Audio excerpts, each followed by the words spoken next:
Once upon a time, there was a girl named Mary. She was the kind of person who was incredibly soft-hearted and gentle with everyone. One day, while she was busy making food, a tiny little rat scurried in and stole a piece of her meal. Instead of getting angry, Mary's good nature shone through. She simply smiled and gave the little creature even more food to eat. Suddenly, the room filled with a brilliant light and a mysterious voice echoed through the air. The voice told Mary something life-changing. In just a few days, a magical baby would be born in her house. This baby was destined to be a great king in the future. The voice asked Mary to take care of this special child, and Mary, feeling in her heart that this was a message from God, humbly accepted.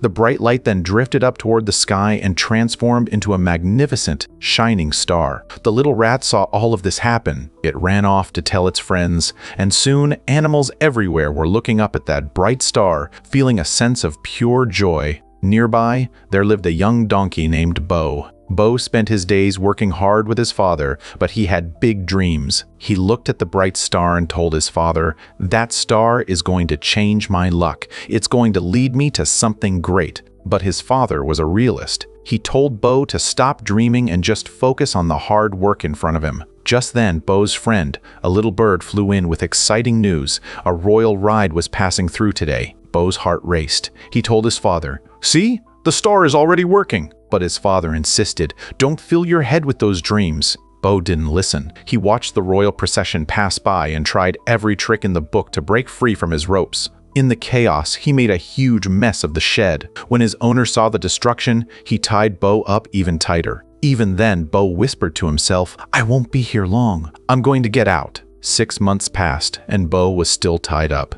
His father, seeing how much his son was suffering, finally took pity on him. They came up with a plan. Bo pretended to be very ill, and when the owner came to check on him, Bo's father whispered, "This is your chance. Run, Bo. Go fulfill your dreams." Bo took off running as fast as he could, but in the rush, he injured his foot. He eventually limped into a yard to hide, and it turned out to be Mary's house. Mary was now living there with her husband, Joseph. She had been wanting to tell Joseph about the voice she heard months ago, but the timing never felt right. While working, Mary noticed something moving under the table. It was Bo. Seeing his bleeding foot, she didn't chase him away. Instead, she took her own scarf and gently bandaged his injury. When Joseph saw the donkey, his first instinct was to shoo him away, but Mary stopped him. "Please," she begged, "let him stay." In that quiet moment, Mary finally found the courage to tell Joseph everything about the angel's message. Joseph was panicked and overwhelmed at first, but because he loved Mary, he promised to support her no matter what. Meanwhile, Bo was still thinking about running away to join the royal ride. His bird friend arrived and warned him, "Your owner is looking for you everywhere. You need to stay here until your foot heals, or you'll get caught immediately." Far away in the desert, 3 wise men were traveling on their camels. They were carrying precious gifts for the magical baby. When they stopped at a palace, the local king thought the gifts were for him, but the wise men corrected him. "No, these are for the new king who is coming." This made the king very worried and angry. He didn't want any competition. He locked the wise men up and called his fiercest hunters and their hunting dogs, ordering them to find and eliminate this magical baby. Back at the village, the little rat from the beginning was busy telling all the animals about Mary and the magical baby.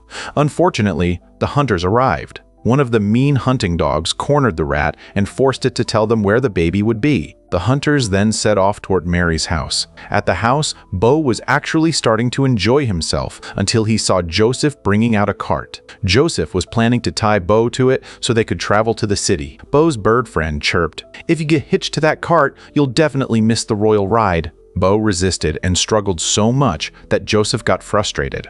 Mary, always the peacemaker, said, "It's okay, Joseph. We'll just walk. Leave him here." Joseph locked the house and they started walking. But shortly after, the hunters arrived. The dogs sniffed around and found the scarf Mary had used on Bo's foot. They caught the scent and took off after Mary. Bo realized she was in grave danger and knew he had to save her. It was a trap, though. The dogs wanted Bo to lead them straight to her. Bo's bird friend told him about a dangerous shortcut through steep cliffs and mountains.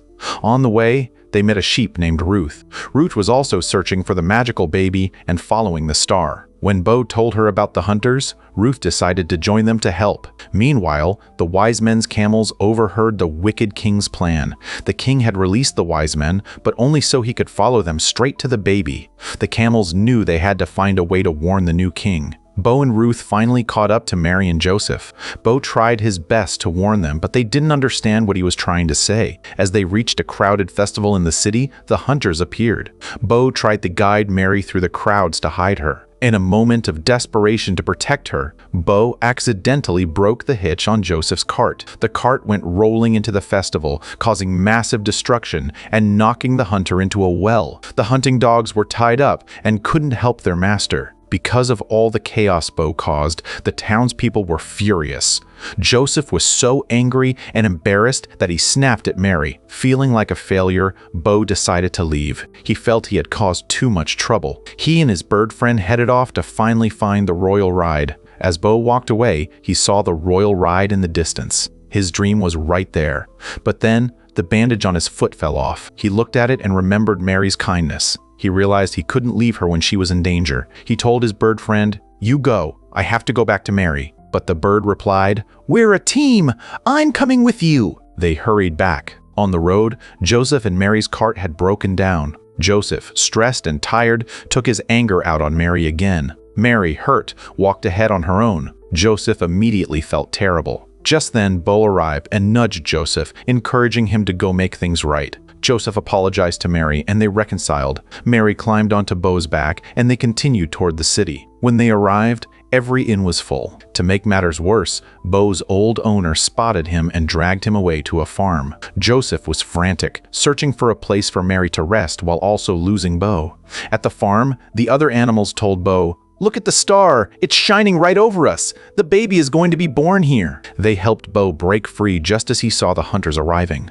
Bo met up with the bird and Ruth. They knew they had to fight. The bird flew to find the camels for help, and Ruth went to find her sheep friends. At first, the other sheep ignored her, but then a great light shone from the sky, telling them about the baby. They all rushed to help. Mary and Joseph finally reached the stable at the farm. While Mary went inside, Bo stayed outside to face the hunters and their dogs. It was a fierce struggle. The hunter was closing in on the stable, but Ruth and her sheep army charged. Then the bird arrived with the camels. Together, they pushed the hunter and his dogs toward the edge of a cliff. The hunter and dogs ended up hanging off the edge. Bo, having a good heart just like Mary, felt sorry for them. He tried to help them, but the hunter was too full of hate. He threw his own dogs off the cliff to try and save himself. The cliff crumbled, and the hunter fell to his end. But Bo, heroic as ever, jumped and saved the dogs, pulling them to safety with the help of the other animals. Inside the stable, the sound of a crying baby filled the air. The hunting dogs, realizing they had been on the wrong side, felt deep regret. Bo gently led them into the stable to meet the magical baby. Soon, the three wise men arrived and knelt before the baby,